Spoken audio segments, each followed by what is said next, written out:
في زول بيكتب لي بيقول لي باب النوسه، موضوع باب النوسه ما قفلناه. يعني احنا جانا بشريات من جوا انه باب النوسه دي ما بتسقط نهائي.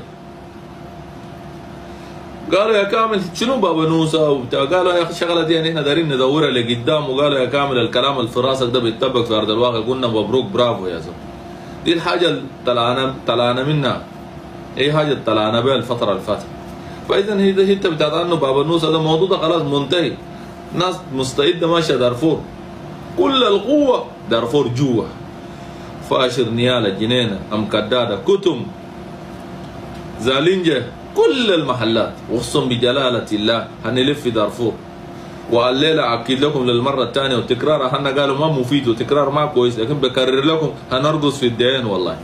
عشان انقرون نركب حديد بوكسي تاكسي مفتازف تطين نرقص في الدين والله.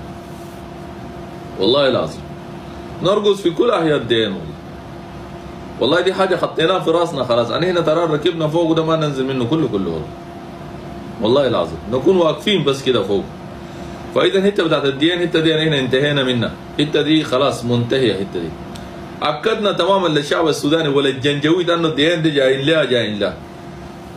ده فاشل خلاص. الفاشل ده فاشل دي ما خلاص، فاشل دي ما معروفه اصلا. فاشل دي جنجويد لو خلينا لهم برامج ذات ما بقول. فاشل دي ما خلاص بقت حاجه كده، حاجه رمزيه عالميه، رمزيه للجغم، رمزيه للفتك، رمزيه للبل. عشان كده فاشل ما خايفين عليها والله. فاشل نمشي لها نجيها، فاشل نجيكي والله. لكن احنا دايرين نرقص في الدين والله، نكرر لمره المليار والله. والله يا جنجويدي كم مره رقصنا في الدين والله تعالى، اقسم بالله اضحك فينا، اقسم بجلاله الله.